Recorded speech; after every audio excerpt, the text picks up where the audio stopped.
Vamos abrir a palavra de Deus no livro do profeta Jeremias.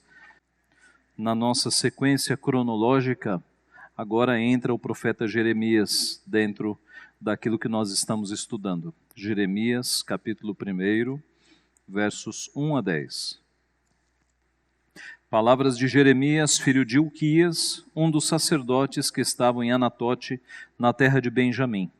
A ele veio a palavra do Senhor nos dias de Josias, filho de Amon e rei de Judá, no 13º ano do seu reinado, e também nos dias de Jeoaquim, filho de Josias, rei de Judá, até o fim do ano 10º de Zedequias, filho de Josias, rei de Judá, e ainda até ao 5º mês do exílio de Jerusalém.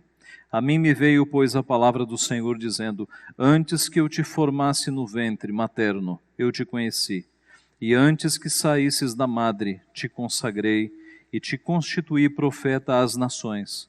Então lhe disse eu: Senhor Deus, eis que não sei falar, porque não passo de uma criança.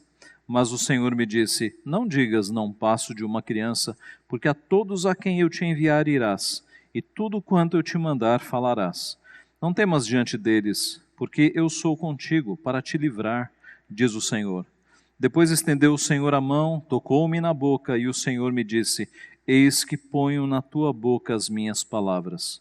Olha que hoje te constituo sobre as nações e sobre os reinos, para arrancares e derribares, para destruíres e arruinares, e também para edificares e para plantares. Vamos orar. Pai Santo, te louvamos por tua palavra, que é santa, que não tem erros, que não falha, que é suficiente para tudo o que nós precisamos neste mundo, que nos orienta, que nos habilita para toda boa obra. Te louvamos, Pai, porque o Senhor inspirou estes homens para que, de modo inerrante, eles escrevessem a tua vontade, que atingiu tantas gerações, que falou à época de Jeremias, falou no decorrer da história e fala nos nossos dias também. Te louvamos porque o Senhor preservou estes textos intactos, a fim de que o poder que foi inserido neles nos atingisse também. E hoje, pela iluminação do Teu Santo Espírito, pudéssemos ser alcançados e abençoados pelo Senhor. Pedimos que o Senhor fale ao nosso coração, reconhecemos a nossa finitude, tanto de quem fala quanto de quem ouve, mas cremos no poder da Tua palavra que não volta vazia, e no poder do Teu Santo Espírito, que é quem abre os nossos olhos para que entendamos o texto e é quem aplica a Tua palavra em nosso coração. Age assim conosco, Pai, que nós te pedimos humildemente, em nome de Jesus. Amém. Na obra O Senhor dos Anéis, livro que virou filme, bastante conhecido, de Tolkien, ele descreve um hobbit chamado Frodo, escolhido para uma longa e perigosa jornada para destruir o único anel de poder, algo que ele próprio nunca escolheria fazer. E num dos trechos da obra ele diz: Não sou talhado para buscas perigosas, gostaria de nunca ter visto o anel, porque veio a mim, porque fui escolhido. É uma obra de ficção, é claro, mas que representa algumas das angústias do ser humano. Algumas vezes na vida nós podemos nos perguntar: o que eu estou fazendo aqui, afinal? Por que Deus me colocou neste lugar? Qual é a vontade de Deus, afinal, para a minha vida? Por que eu e não outro foi escolhido para determinada missão, para determinada tarefa? É claro que as obras de ficção acabam imitando um pouco do que acontece no mundo real. E as respostas, meus irmãos, não na obra de ficção, mas agora na vida real, no mundo que Deus criou, as respostas a estas perguntas não estão em nós, estão em Deus, estão todas em Deus, que é o nosso Criador. Todas as respostas estão nele, estão dentro dele. Nessa noite, neste trecho da palavra em que Jeremias está confuso quanto ao seu chamamento, quanto à sua missão, nós veremos que as respostas estão sempre em Deus, sempre em Deus. O nosso texto começa mostrando, na introdução, palavras de Jeremias, filho de Hilquias, um dos sacerdotes que estavam em Anatotes. Jeremias era um adolescente, tudo indica 12 anos de idade, quando ele foi chamado pelo Senhor. E era filho de um sacerdote, filho de crente. Nós costumamos dizer que filho de crente não necessariamente é um crentinho. A Bíblia nos mostra que a salvação é individual. Mas, deixe-me dizer algo para você que não veio do mundo, mas que nasceu em um lar evangélico, em um lar cristão, em um lar crente. Que privilégio imenso. Que bênção você ter sido batizado ainda quando era criança e ter entrado no povo de Deus ainda na sua infância. Que privilégio, que bênção teus pais terem lido a Bíblia para você enquanto a sua mente e o seu coraçãozinho estavam em formação. Que bênção teus ouvidos de bebê terem escutado hinos de louvor a Deus e todas as harmonias da adoração ao Senhor entrarem no teu coração quando você ainda era muito pequeno. Que bênção, que privilégio! Quantas crianças não passaram por este privilégio? Que bênção você ter sido instruído nos caminhos do Senhor em um lar crente. Quando tantos são instruídos nos caminhos do mundo, nos caminhos totalmente errados. Que bênção você ter crescido em um lar governado pela palavra de Deus, governado pelo Senhor. Que privilégio para alguns de vocês terem dado os primeiros passos nos corredores da igreja e talvez os primeiros tombos no salão social. Que privilégio vocês terem passado a infância dentro da igreja, ouvindo a palavra de Deus, ouvindo os seus pais adorarem ao Senhor. Que bênção, que privilégio ser filho da aliança desde a infância. Que privilégio é crescer dentro do povo de Deus. Assim foi com Jeremias. Jeremias era filho de sacerdote. Aqui aos 12 anos ele está sendo chamado por Deus. E ele cresceu dentro do povo da aliança. Ao 8º dia de vida, ele foi circuncidado. No povo de Deus, com 8 dias de vida, a criança entrava formalmente na família da aliança e participava dos ritos e acompanhava toda a vida religiosa do seu povo. Assim foi com Jeremias, assim foi com muitos de nós. O texto continua: a ele veio a palavra do Senhor. Deus fala com filhos de crentes. A ele veio a palavra do Senhor. Deus fala com crianças.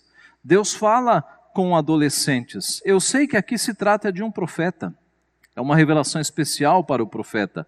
Mas mesmo assim, falou com Jeremias, falou com Samuel, quando Samuel era muito novo também, mas mesmo assim, ele fala hoje com crianças e adolescentes, porque eles estão dentro do povo de Deus.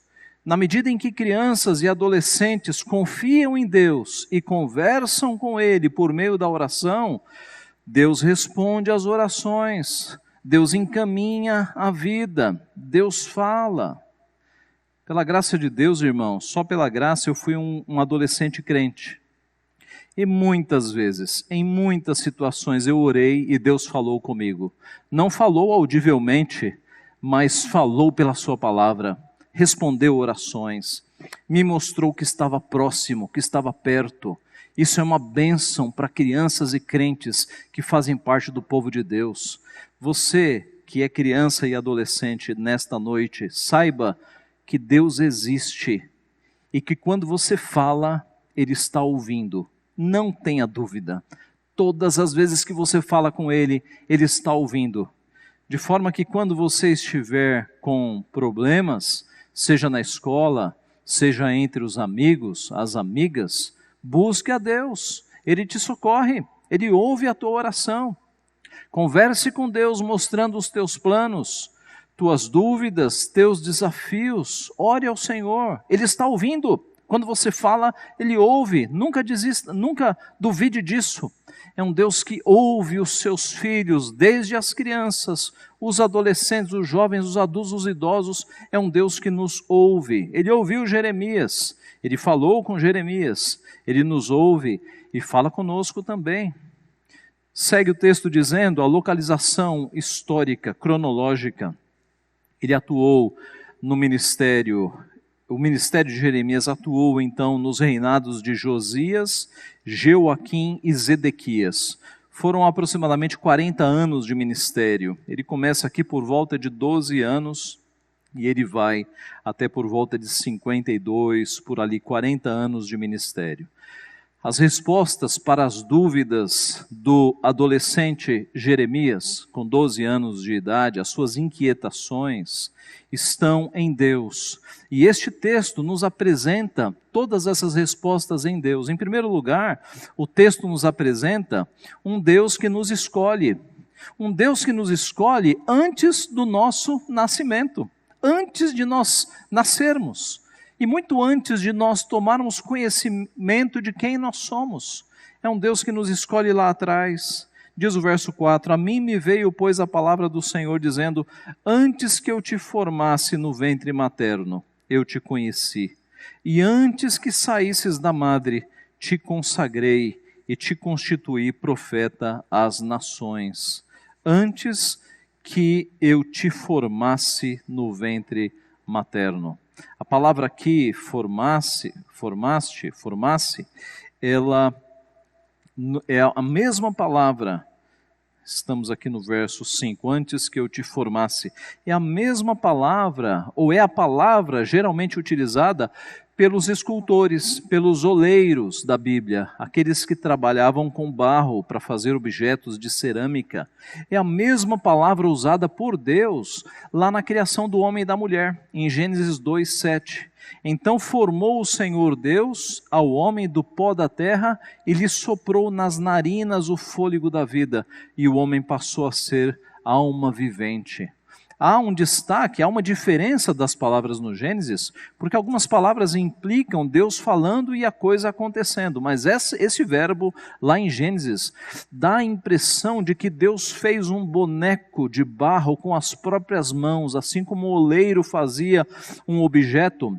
Deus formou o homem e soprou nas suas narinas o fôlego da vida e ele passou a ter vida. Com nenhum outro, ou com nenhum animal da criação ele fez a mesma coisa. Os animais foram todos feitos segundo a sua espécie. Haja seres viventes nos mares, e os oceanos se encheram de seres marinhos. Aves no céu, e o céu se encheu de aves. Mas a criação do homem e da mulher foi singular, foi especial. Houve de fato o toque de Deus. É o mesmo verbo usado no Salmo 139, quando o salmista diz, pois tu formaste o meu interior, tu me teceste no seio da minha mãe. Então isso mostra o cuidado e o carinho de Deus na formação dos seres humanos. É uma formação, é uma criação toda especial. O texto fala, te conheci. Este conheci aponta para um relacionamento. Conhecimento na Bíblia nunca é teórico, é sempre de relacionamento. E essa palavra pode ser traduzida, e o foi em algumas versões, como te escolhi. Te escolhi. Então Deus está falando para o adolescente Jeremias, antes que eu te formasse no ventre materno eu te conheci, e antes que saísses da madre te consagrei. Antes que te formasse no ventre materno, eu te conheci ou eu te escolhi. Essa é a ideia do texto. É um Deus que nos escolhe, meus irmãos, antes da fundação do mundo. Isso está claro em dezenas de passagens, mas algumas que nós podemos nos lembrar. João 15:16, não fostes vós que me escolhestes a mim, pelo contrário, eu vos escolhi a vós outros e vos designei para que vades e deis fruto e o vosso fruto permaneça. João 15:16. Paulo escrevendo aos Efésios: assim como nos escolheu nele antes da fundação do mundo, para sermos santos e irrepreensíveis perante ele, e em amor nos predestinou para ele, para a adoção de filhos, por meio de Jesus Cristo, segundo o beneplácito de sua vontade. Paulo escrevendo aos Romanos: porquanto aos que de antemão conheceu, também os predestinou para serem conformes à imagem de seu Filho, a fim de que ele seja primogênito entre muitos irmãos. E aos que predestinou, a estes também chamou. E aos que chamou, a estes também justificou. E aos que justificou, a estes também glorificou. Especialmente esse último texto, ele trata da eternidade e eternidade. É Deus quem predestina e é Deus quem glorifica. Ou se você for de trás para frente, aqueles que são glorificados são os que foram justificados, os que foram chamados, os que foram predestinados. De eternidade a eternidade, a salvação é aplicada por Deus a nós. O texto ainda diz: antes que saísses da madre te consagrei e te constituí profeta às nações. Você já deve ter raciocinado que, de acordo com esse texto e com outros, um feto é uma pessoa. Um feto é tratado na Bíblia como criança, já com personalidade. E isso tem implicações até os nossos dias, implicações éticas, não é? Como, por exemplo, a nossa absoluta e total contrariedade e oposição ao aborto. Porque o feto, seja qual for a idade dele, já é uma pessoa aos olhos de Deus. E aqui o texto é justamente Deus dizendo para Jeremias: antes que você nascesse, eu já havia te escolhido e já havia te consagrado. Jeremias é tratado como uma pessoa, mesmo antes do seu nascimento. E é assim, meus irmãos, que Deus traça o nosso destino, o nosso futuro e a nossa história antes do nascimento. Foi assim com Sansão. É dito a Sansão: agora, pois, guarda-te, não bebas vinho e bebida forte, nem comas coisa imunda, porque eis que tu conceberás e darás à luz um filho. Está sendo dito à mãe de Sansão, sobre cuja cabeça não passará navalha, porquanto o menino será nazireu, consagrado a Deus desde o ventre de sua mãe. E ele começará a livrar a Israel do poder dos filisteus. A missão na qual Sansão seria inserido foi dita muito tempo antes à sua mãe. O mesmo com João Batista. Disse-lhe, porém, um anjo: Zacarias, não temas, porque a tua oração foi ouvida, e Isabel, tua mulher, te dará à luz um filho, a quem darás o nome de João. Em ti haverá prazer e alegria, e muitos regozijar-se-ão com o seu nascimento, porque ele será grande diante do Senhor, não beberá vinho nem bebida forte, e será cheio do Espírito Santo já do ventre materno, e converterá muitos dos filhos de Israel ao Senhor. João Batista já tinha uma missão antes mesmo de ele nascer. Isaías, a mesma coisa. Ouvi-me, terras do mar, e vós, povos de longe, escutai. O Senhor me chamou desde o meu nascimento, desde o ventre de minha mãe, fez menção do meu nome. E foi assim conosco também. A nossa missão não está revelada como foi revelada a missão destes homens. Mas Deus já escreveu todas as linhas da nossa vida, todos os nossos dias, antes de nós nascermos, na eternidade.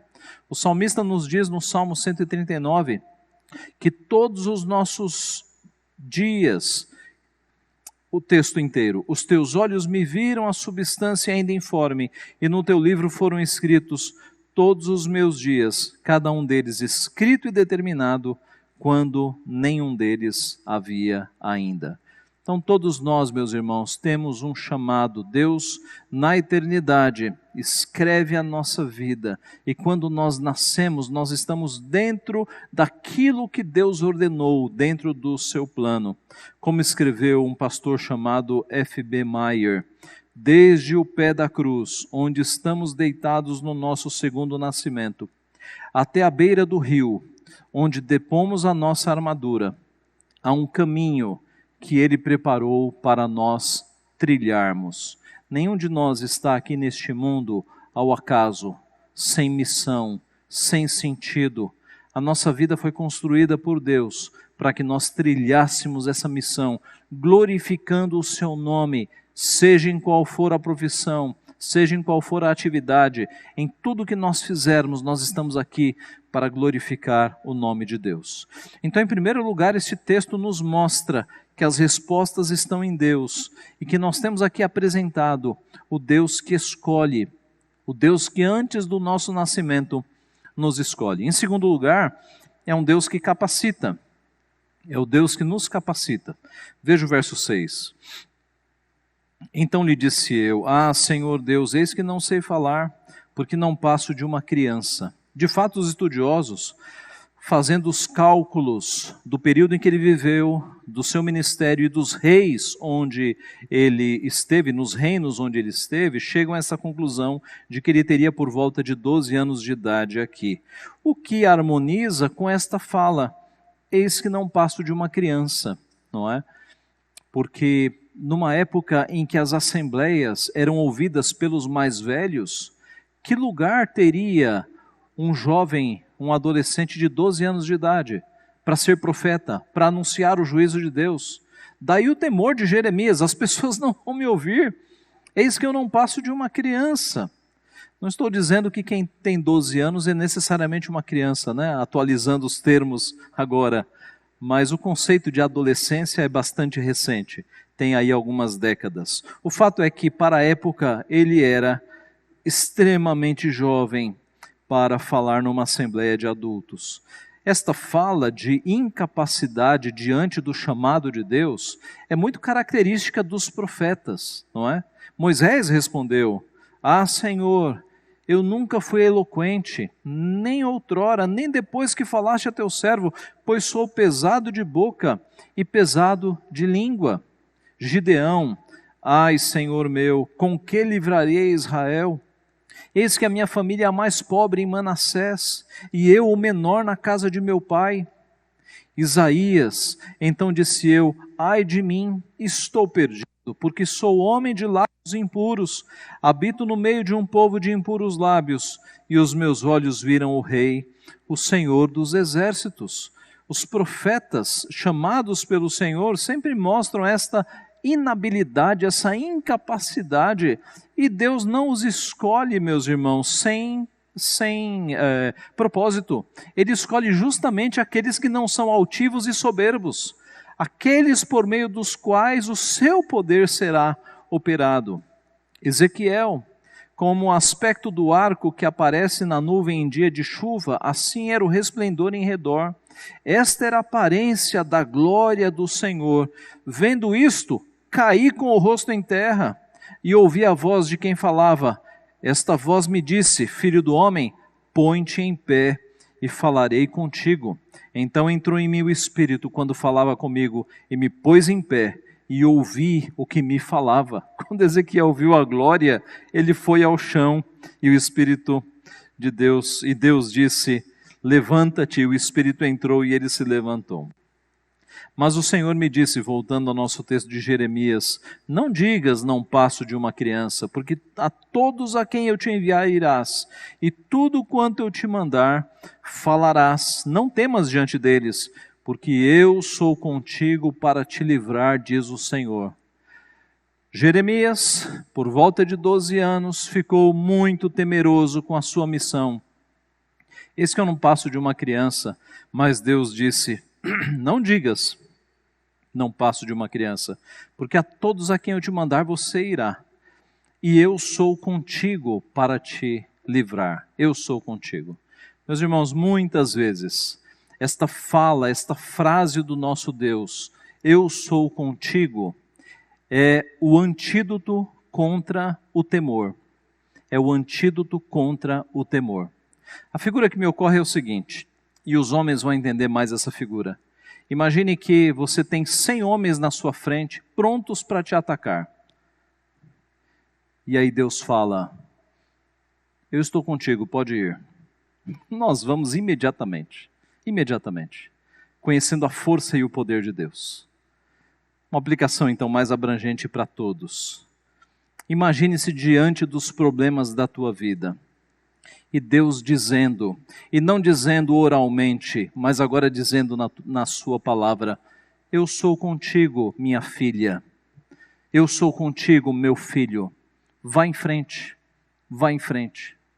Eis que estou contigo todos os dias, até a consumação dos séculos. Ele já nos deu essa palavra de coragem, de fortalecimento. Para que ficar com medo dos problemas da vida? O Senhor é contigo, irmã. O Senhor é contigo, irmão. Contra o medo das coisas da vida, nós temos a palavra do Senhor: eu sou contigo. Deus cuida dos seus filhos. Deus cuida das suas filhas. Nós não estamos órfãos neste mundo. Nós temos um Deus que zela e cuida de nós como seu povo. Depois, estendendo o Senhor a mão, tocou-me na boca, e o Senhor me disse: eis que ponho na tua boca as minhas palavras. Jeremias poderia ficar tranquilo, porque o próprio Deus lhe daria as palavras adequadas para ele falar. E isso se repete com outros profetas de novo, com Isaías 51:16, ponho as minhas palavras na tua boca e te protejo com a sombra da minha mão. Para Ezequiel 3:27, mas quando eu falar contigo, darei que fale a tua boca e lhes dirás, assim diz o Senhor Deus. Era o próprio Deus que colocava as palavras certas na boca dos seus servos, na boca dos profetas. Então, meus irmãos, o Deus que nos escolhe é também o Deus que nos capacita. E é por isso que você não precisa temer os desafios da vida, que a vida vai apresentando, porque se você confia em Deus, no Deus que te escolheu, antes mesmo do teu nascimento, do Deus que diz hoje, eu estou contigo, por que que você precisa temer? O Deus que escolhe é o Deus que capacita. Mas não apenas estes dois, o Deus que escolhe, o Deus que capacita é também o Deus que envia, que nos manda. E ele disse para Jeremias: olha que hoje te constituo sobre as nações e sobre os reinos, para arrancares e derribares, para destruires e arruinares, também para edificares e para plantares. Jeremias seria um profeta com uma mensagem internacional. E Deus disse aqui: te constituo sobre as nações e sobre os reinos. A mensagem que Jeremias anunciaria no decorrer dos seus 40 anos de ministério, ela atingiria não apenas Israel, mas atingiria as nações ao redor de Israel. Ele anunciaria o juízo de Deus sobre estas nações. E nós temos aqui 4 termos negativos e 2 termos positivos, que representam como foi o ministério de Jeremias, que foi mais de anúncio de destruição do que anúncio de edificação. As palavras negativas: arrancares, derribares, destruíres e arruinares. E as positivas: edificares e plantares.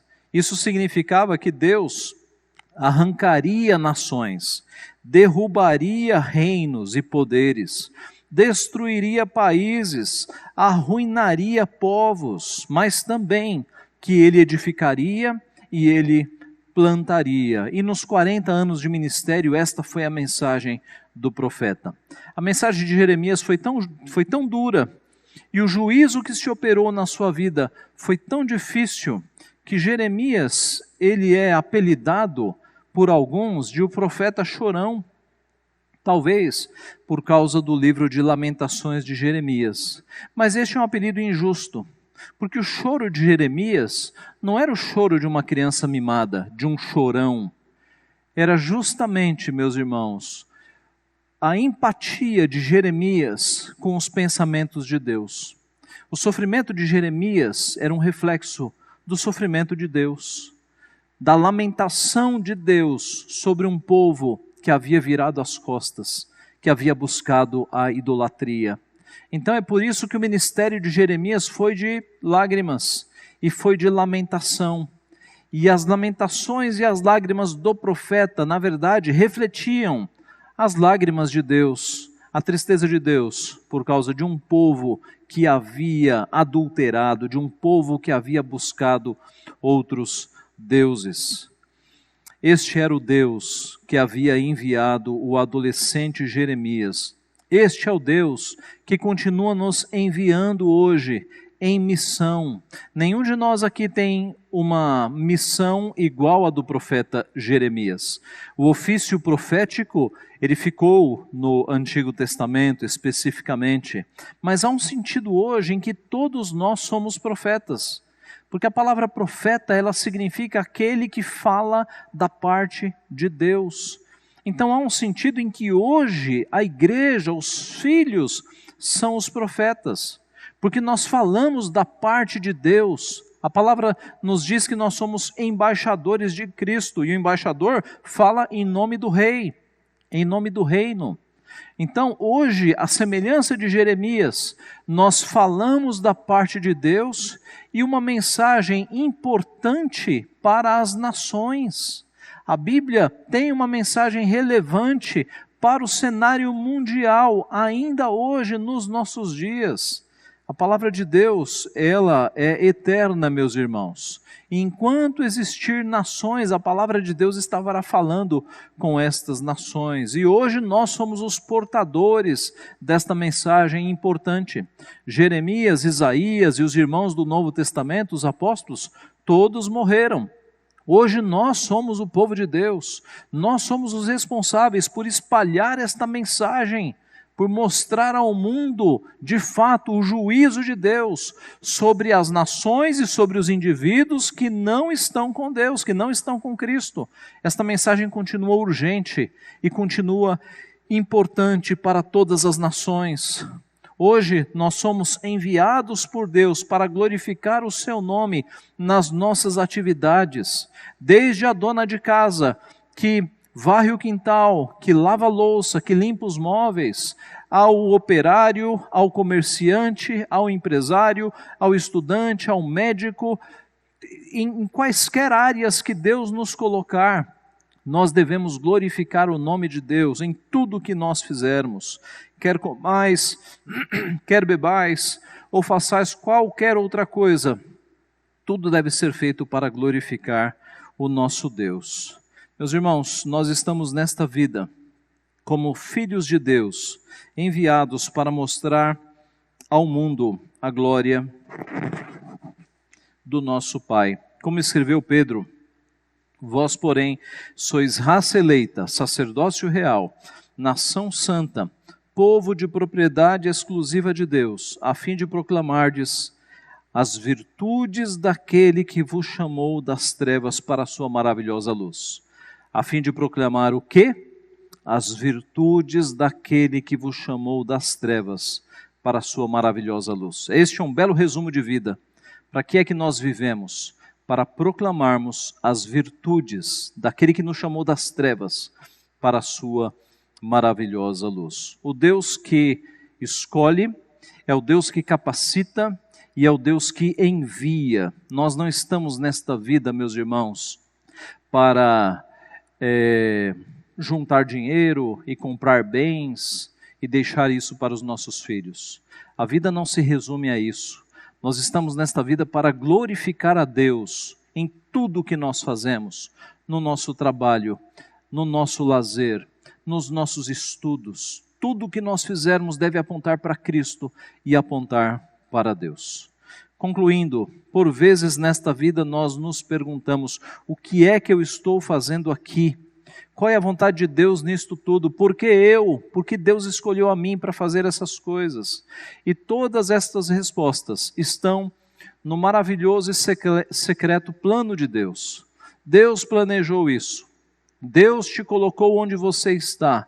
E Deus não te colocou ali por acaso, mas colocou ali com planos para que você glorifique o seu nome, para que você proclame as virtudes daquele que vos chamou, para que você anuncie o Evangelho. É Ele quem nos escolhe, é Ele quem nos capacita, é Ele quem nos envia, é nele que a nossa vida tem sentido. Fora dele, nada faz sentido. Fora dele, viver é apenas uma perda de tempo. um correr atrás do vento. Nele a nossa vida encontra sentido, nele a nossa vida tem significado. Louvado seja o seu nome, que Ele nos abençoe, que nós vivamos vidas, de fato, demonstrando e, de fato, proclamando as virtudes dEle, porque tudo é para Ele, tudo vem dEle e tudo é para glorificar o seu nome. Que Ele assim nos abençoe. Amém.